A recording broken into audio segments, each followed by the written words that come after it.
Hola amigos, bienvenido a su canal Impacto El Salvador. Cada uno de ustedes sea cordialmente bienvenido a un video más. Gracias por estar acá, muy amable de su parte. De antemano te vamos a pedir que nos regales un like para este video. De esa forma nos ayudarás muchísimo a este canal. Y si aún no has visto las noticias de ayer, de antier o de ahora, te invitamos que revises el repertorio video que tenemos para que te des cuenta del acontecer nacional y de la coyuntura política en la actualidad en nuestro querido país, El Salvador. Ahora bien, pueblo salvadoreño, continúan en la prensa gráfica tirando el veneno, donde reporta que Estados Unidos, funcionarios salvadoreños habrían liberado y armado al CROP. Una corte de identidad de Texas notificó al cabecilla de la Mara Salvatrucha que será trasladado a Nueva York, donde tiene vigente una petición de extradición por actos de terrorismo. Estados Unidos asegura que altos funcionarios del gobierno salvadoreño fueron encargados de sacar de prisión a Elmer Canales Rivera, alias El Cruz, un influyente cabecilla de la Mara Salvatrucha, para trasladar de manera irregular a Guatemala, además de proveer un arma de fuego. Las pruebas del juicio establecerán que Canales Rivera fue escoltado desde una prisión por funcionarios de alto nivel del gobierno salvadoreño y alojado en un departamento de lujo y otros lugares, provisto de una arma de fuego, y luego conducido a la frontera de Guatemala, donde se realizaron los arreglos con un traficante de personas para introducirlo legalmente. La consigna un documento donde el Departamento de Justicia de Estados Unidos justifica el arresto del pandillero salvadoreño. Además, el documento, que forma parte del expediente judicial de extradición del CRUC, establece que después del pandillero fue trasladado a México, donde la MS ha creado un refugio para proteger a los acusados, incluido a Canales Rivera, del procesamiento en una corte federal de Nueva York que los reclama en extradición por juzgarlos por terrorismo. El Departamento de Justicia publicó este miércoles pasado que el CRUC fue capturado en el aeropuerto internacional George Bush en Houston, Texas, procedente de México. Estados Unidos acusa al CRUC y a otros 26 jefes de la MS, entre ellos a 14 de la Ranfla Nacional, de operar como junta directiva de organización que dirigía la violencia y la actividad criminal en todo el mundo durante casi 2 décadas.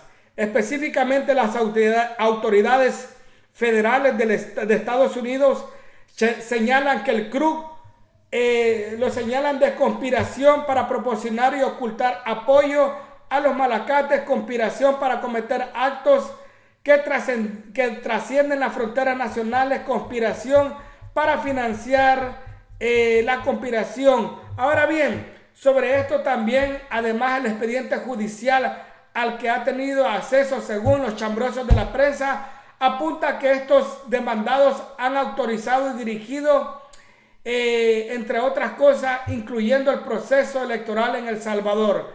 También consigna que Canales Rivera, en colaboración con los caucusados en esta y otras ocasiones de Estados Unidos, acordaron que la MS debería ser un poder político en El Salvador y que deberían utilizar el asesinato de civiles inocentes y miembros de las pandillas rivales y funcionarios encargados de hacer cumplir la ley para obligar al gobierno a acceder a sus demandas.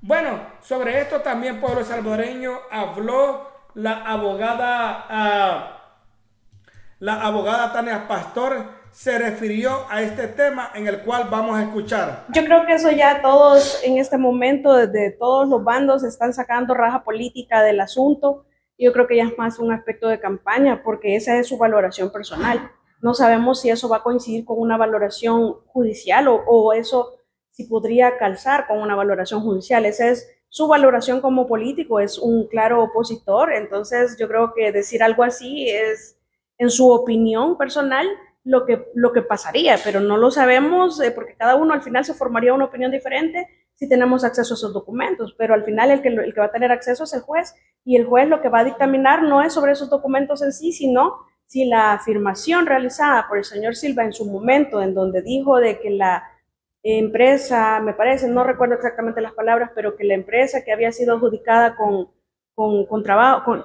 en licitaciones actualmente, tenía vínculo con el diputado, pero si acaso los tuvo en el pasado, es decir, es algo relativamente simple. Si los tuvo en el pasado, no los tiene en el presente. Es decir, parece hasta tonto, pues, pero si no se logra probar que en la actualidad, así como él lo afirmó, los hay, entonces ya perdió el caso. Independientemente de todo lo demás, que puedan ser valoraciones políticas que eventualmente van a salir a la luz, que no van a influir en el caso en sí, sino en la opinión quizás sobre el diputado actual Guevara, jefe de fracción. Yo creo que el jefe de fracción está ayudando a formar un gran liderazgo de oposición en la persona de Héctor Silva, que se está escribiendo una trayectoria que lo puede proyectar como futuro líder de oposiciones. Tania, pero sí es posible que uno de los dos o quite o no quite la reserva. De hecho, mencionaba, como no lo sabemos por parte del diputado Guevara, él dijo que que ya no iba a haber reserva. Sin embargo, lo que hizo fue contestar una petición del señor Héctor Silva, lo dijo Héctor Silva, no me consta, que no se había opuesto a tal situación, pero es que al final la reserva la decide el juez, pero si la pidieron las partes, la misma parte que la pidió, en este caso, pues tiene que pedir. Bueno, de lo que está hablando la abogada Tania Pastor es prácticamente del caso con Cristian Guevara y el señor Héctor Silva Ábalos, ¿verdad?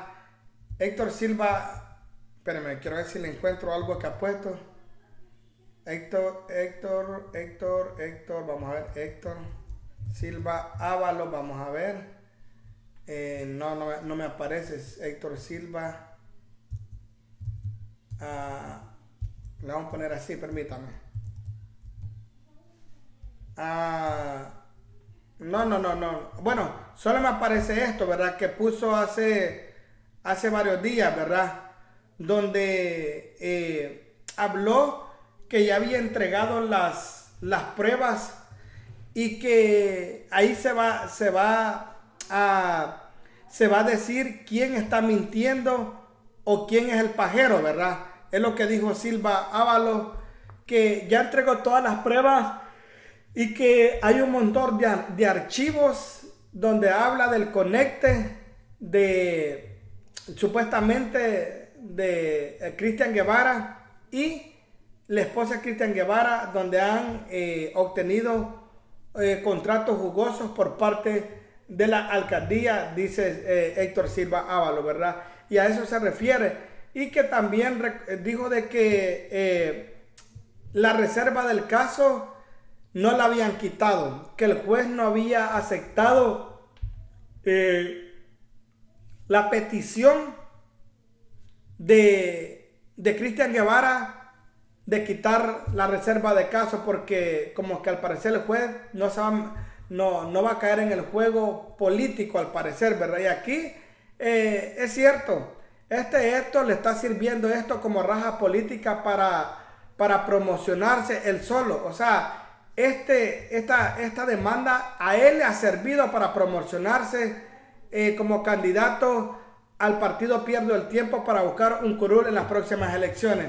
Pero sigamos escuchando lo que dijo la señora Tania Pastor, ¿verdad? Sobre esto. Que se le levante la reserva, y tiene que fundamentar por qué, ¿verdad? Porque se dio por alguna razón que está con fundamento. Si ese fundamento dejó de existir o ha variado, pues entonces la misma persona que solicitó puede pedir que se quite para que el juez quite la reserva. El juez no la va a quitar así nomás. Tiene algún fundamento que atentan contra la democracia y derechos humanos durante su mandato. A Bukele también se le señala de haber negociado con las pandillas en su país, un cuestionamiento que vuelve a la palestra pública luego de... Bueno, desconozco las fuentes, esa parte si no la conocía. Se mencionó en la entrevista que lo liberaron las autoridades salvadoreñas. Yo creo que de eso no cabe duda, porque si estaba bajo la custodia de las autoridades penales, de centros penitenciarios de El Salvador, y ahora está capturado allá, porque las autoridades lo liberaron, ¿verdad?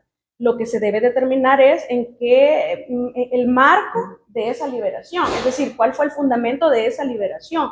Eso es lo que se debe de verificar, porque Es decir, sí, funcionarios lo liberaron, porque si no, no sale de la cárcel. Lo que hay que averiguar es cuál es el marco en el cual se desenvolvió esta liberación, porque ya conocemos que habían condenas que estaban vigentes al momento de la liberación. Hay un juez que dice, hay un oficio mediante el cual yo advertí de esta situación a centros penales, pero ese oficio no lo hemos visto. De hecho, nadie lo ha visto. De hecho, nadie ha visto ninguno de los procesos en los cuales ya fue condenado en el 2000, en el 2019, en el 2021. Hay un caso abierto en investigación del 2020, hay una orden de captura del 99, hay 2 solicitudes de extradición que hizo Estados Unidos. Es decir, nadie ha visto todo eso, solo lo conocemos por enunciados de partes intervinientes. Entonces, lo que hacemos son valoraciones, ¿verdad? Y si el juez dice, hice un oficio mediante el cual liberé por este caso, por orden de la Cámara, a este reo, pero tenía otros casos pendientes del cual hice conocimiento a autoridades penitenciarias, que además, aunque el juez no lo hubiera dicho,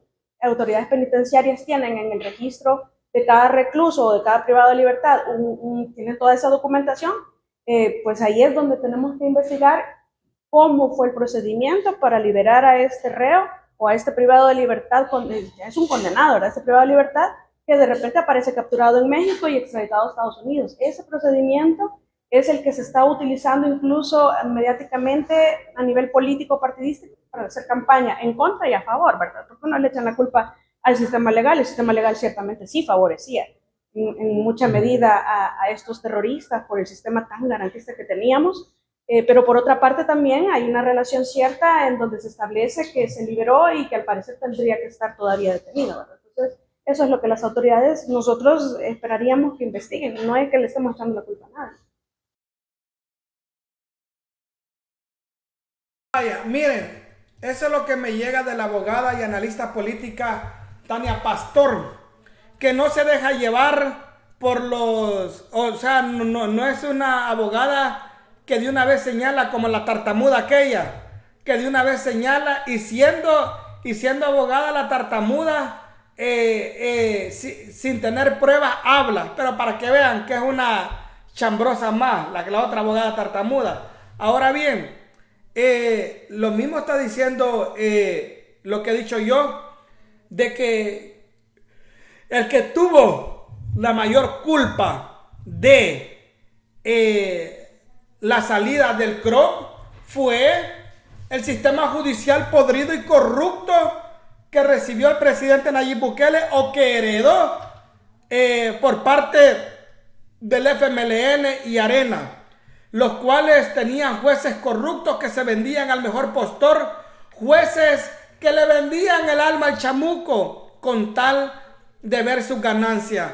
Así que efectivamente sí va a haber una investigación, pero aquí hay mucha tela que cortar.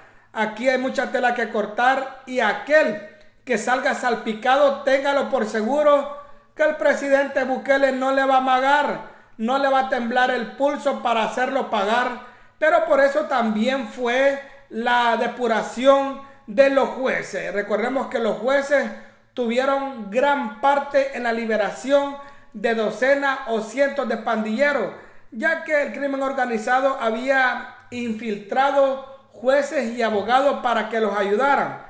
Tenemos ahí el caso del señor Godofredo Salazar, que intentó liberar 42 pandilleros de un solo cachimbazo. Y no lo digo yo, están en las noticias y en la fiscalía que reportó eso y donde es uno de los abogados que más denuncias tiene. Ahora veamos acá. Encontré más sobre este tema, ¿verdad? Denme un segundito, quiero ver que no me vaya a mover este volado. Vamos a ver, déjeme ver, ya se me movió, qué barbaridad. Fíjense que a la hora, yo no sé por qué este volado, a la hora que voy a hacer las cosas, se me mueve todo. Pero no se preocupe, rápidamente lo vamos a... Bueno, antes que todo le voy a poner acá cómo los voceros de las pandillas han puesto acá. Los periódicos digitales han arremetido echándole la culpa al presidente. Veamos.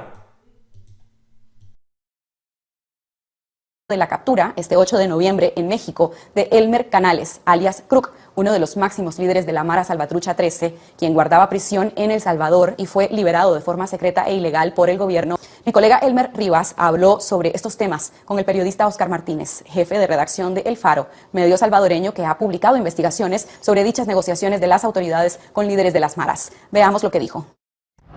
Bukele inscribió su candidatura presidencial para reelegirse en su cargo en 2024, a pesar de que la constitución política salvadoreña lo prohíbe explícitamente. ¿En qué sustenta su candidatura? Esto es un truco que ya se ha ocupado en otras dictaduras incipientes. Ocupó a su asamblea legislativa para que, violando la ley, retiraran al fiscal general que lo investigaba por pacto con pandillas y a los magistrados de la Sala de lo Constitucional que no le eran cómodos. Los magistrados impuestos por su asamblea legislativa, de algo que no ocurría desde 1944, cuando lo intentó hacer de nuevo el general Maximiliano Hernández Martínez por tercera vez. Lo hizo una vez. Estamos hablando del militar que masacró a más de 20.000 indígenas en la revuelta de 1932. Es decir, ante un escenario como ese, los detalles ya no le importarán a Bukele. Bukele ahora mismo en El Salvador es presidente de la República y candidato a presidente de la República.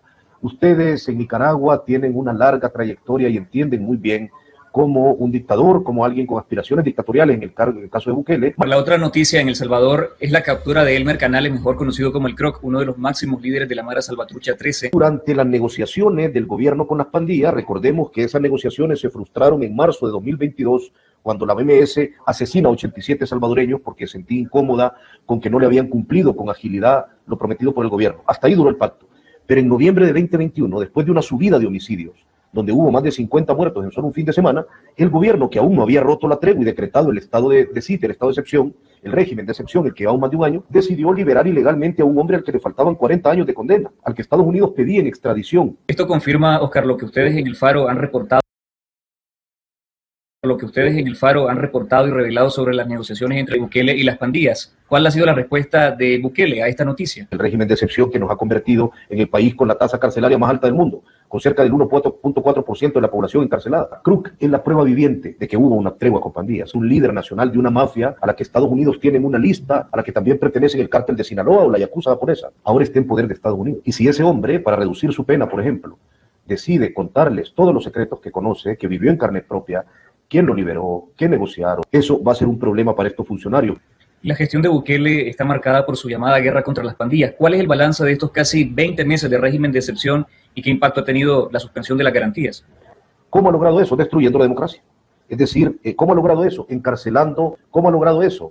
Causándole la muerte en las cárceles del régimen a más de 145 personas, según los reportes más recientes de Cristosal. ¿Cómo ha logrado eso? Sistematizando la tortura dentro de las cárceles. ¿Cómo ha logrado eso? Ha logrado eso convirtiendo de alguna manera a algunos grupos policiales en mafias de Estado. Están ocupando el régimen de excepción no solo para extorsionar gente o quitarle sus terrenos, sino incluso para violar menores de edad. ¿Cuándo terminará este estado de excepción? No es tan importante porque en El Salvador ya no hay independencia judicial. Bukele sustituyó a más del 33% de los jueces con una excusa barata.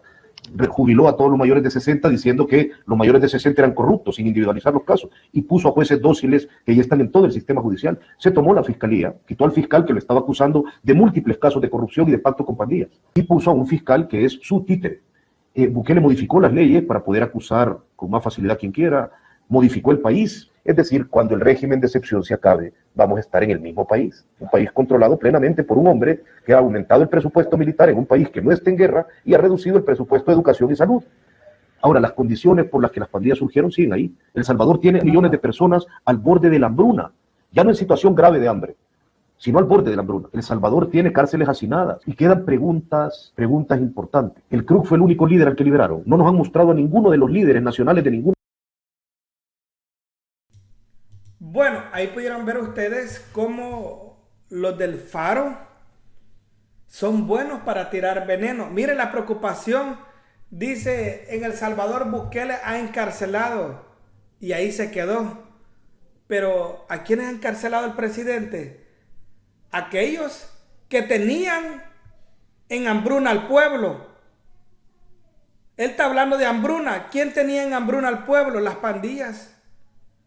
Que la gente dejaba de hartarse por pagar la renta, por pagar la dichosa impuesto. De eso no habla este. ¿Por qué no habla qué vio uno de sus reporteros que convivió varios años con la pandilla? Uno de sus reporteros convivió con las pandillas. Déjame ver déjenme ver si lo borré, por aquí tenía esa foto, pero para que vean, déjenme ver si no la he borrado, porque creo que esa la guardé. Denme un segundito, aquí está, ¿ve? Vaya, miren, este reportero del Faro, miren, ahí está. Periodista colaborador del Faro convivió con pandillas 10 años. Vaya, periodista del Faro, ¿qué se puede esperar de una basura como estos periodistas? O sea, ¿por qué no habla qué es lo que vieron, qué es lo que hicieron o cuándo lo hicieron? Pregunto yo a estos arruinados. Son buenos para tirar veneno, son buenos para atacar, pero como les digo, estos arruinados critican al gobierno porque le tienen odio, porque lo detestan, porque les encarceló a sus homies, a sus cheros, a sus carnales, a sus amiguitos con los que convivieron. ¿Por qué no habla de esto este hipócrita? Los del Faro, no les digo pues, es que son buenos para tirar veneno a los desgraciados. Pero bueno, veamos otra parte que dijo para que vean el veneno que tiró. El Faro tirándole veneno al presidente cuando un reportero de ellos convivió con ellos 10 años. Ahí sí dice. Mira, sigamos escuchando. Oscar, el oficialismo también promovió la derogación de la ley Mordaza que prohibía y amenazaba a periodistas y medios de comunicación. A pesar de esos ataques a la prensa, los abusos del régimen de excepción, el tono autoritario de Bukele, ¿esas elecciones son un mero trámite administrativo o tiene contrapesos? ¿Hay alguien que pueda disputarle el poder? Bukele lo va a ganar todo. Y sumado a eso, Bukele modifica leyes como aquella que impedía que se modificaran leyes vinculadas al proceso electoral un año antes del proceso electoral y modificó nada más y nada menos que el país.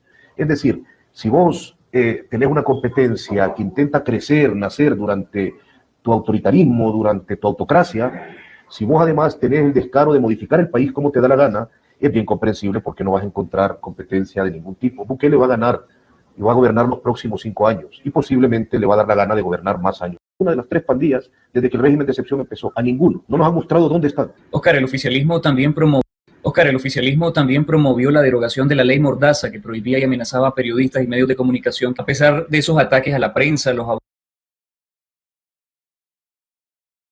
Bueno, ahí pueden ver ustedes, pueblo salvadoreño, cómo este arruinado del Faro le tira de lleno al presidente de la ley Mordaza. La ley Mordaza fue todo aquel que prolongara o que revelara o expusiera audio de pandillas. ¿Recuerdan cuando las pandillas antes, cuando querían doblegar a un sector del país, mandaban un comunicado y salían encapuchados y decían como Mara tal, como Mara MS, como Mara 18, hacemos de conocimiento de la población y lero.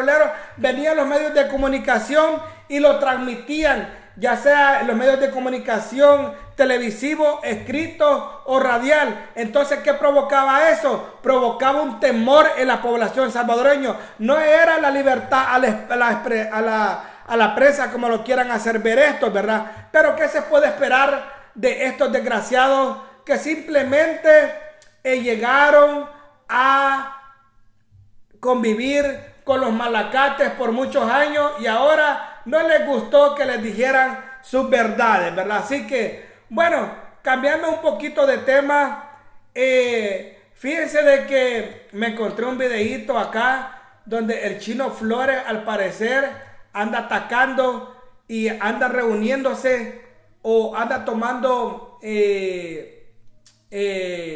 videos de las calles. Mire, esto no tiene nada que ver con el Cruz. Mire, ya van a ver. Aquí andamos, caminando por Morazán. Hablan de desarrollo, hablan de las inversiones, están hablando de que le están poniendo atención a los caminos de todo nuestro país. Pero esta es la realidad, abandono de las calles. Estamos en una calle principal, entre Cacaopera y Corinto. Y este es el deterioro que encontramos, el abandono de las calles por parte del gobierno. el abandono de las calles por parte de las alcaldías de Nuevas Ideas. Vaya, ahí está el Chino Flores haciendo campaña, pero le vamos a recordar lo que le dijo Portillo Cuadra al FMLN. Le vamos a recordar, miren. Los señores del FMLN, que aquí no hay ningún pacto oscuro. Durante los 2 periodos del FMLN se le aprobaron 8.000 millones de dólares. Dentro de ese dinero, 351 millones fueron hurtados por Mauricio Funes, presidente del FMLN. 200 millones fueron despilfarrados en el buen vivir. Les aprobamos 40 préstamos durante todo el mandato de los 2 gobiernos del FMLN. Derrocharon dinero de Alba Petróleo por más de 600 millones de dólares. Mucho de ese dinero era de las alcaldías. El pacto oscuro es del FMLN. Gracias, presidente. Los señores del FMLN... Vaya, ahí está. Soltó la sopa Portillo Cuadra. Ahí dijo cuánto le habían aprobado al FMLN. ¿Y dónde está ese dinero, FMLN? ¿Qué hicieron? No arreglaron calles, no arreglaron escuelas, no arreglaron hospitales, no ayudaron en nada. ¿Dónde está ese montón de millones que les aprobaron? Para esos millones que les aprobaron es para que todas las carreteras de El Salvador estuvieran en perfectas condiciones. Vaya, bien al suave soltó la sopa aquí el señor Portillo Cuadra. Bueno, pues los salvadoreños los voy dejando. Recuerden que tengo mi segundo canal que se llama La Neta SB. Es de gratis, es de Choto. Hace poquito hicimos en vivo, no te lo puedes perder. Búscame en mi segundo canal, La Neta SB. Todos los días hacemos en vivo. Mira, aquí hace poquito hicimos un en vivo. Así que búscame, es de gratis y es de Choto. No te cuesta nada. Debajo de este video les dejaré el enlace de mi segundo canal aquí abajito para que solo le des clic. Nos vemos en otro video y ¡salud, Lulu!